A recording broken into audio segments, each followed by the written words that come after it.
You decided to launch this now. So walk me through the thinking and what the long-term goal here is for PayPal. What are you trying to achieve with this?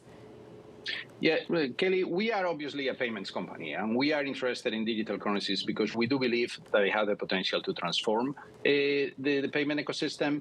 If you look at the primitives of the technology in terms of the cost of transactions, in terms of the settlement time, in terms of the programmability of the tokens, you just can do things that you couldn't do with traditional payment rails. And it's something that is strategic for us, and it's something that we want to be a part of. We also think that, by the way, that the revolution will not happen overnight. If you look at the volume of stablecoins today, they're around 120 billion or so that are out there today. Mostly they are using crypto ecosystems and Web3 use cases. And we think that will continue to be the case for some time, with some emergencies in specific verticals in places like remittances or video games.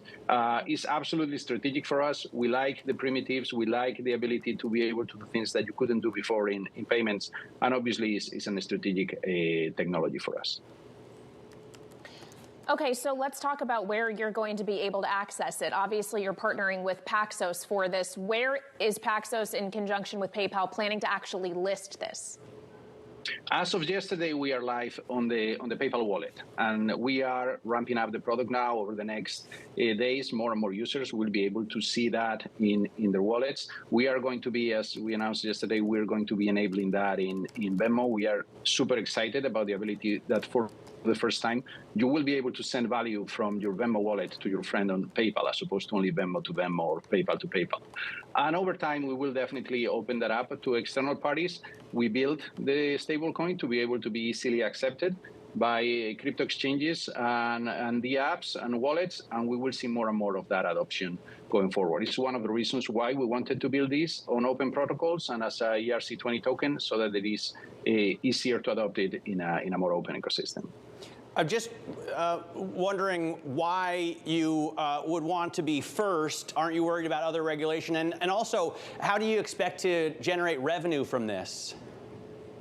So I don't think that we are worried about going first. We have been, we're a regulated financial institution. We have been a regulated financial institution for 25 years, and we take our regulatory relations and structure very, very seriously. We are regulated in multiple geographies. What we are doing here, when we think about the stablecoin, we think of that as an extension of the PayPal balance that you have seen over the years. PayPal balance has existed for more than 20 years. What we are doing now is increasing the value proposition of that PayPal balance and making it useful outside the PayPal constraints.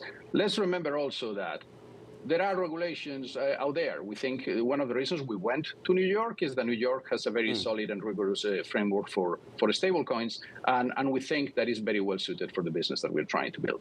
In terms of the interest income that you'll generate from the stablecoin, how do you split that with Paxos? Who gets how much?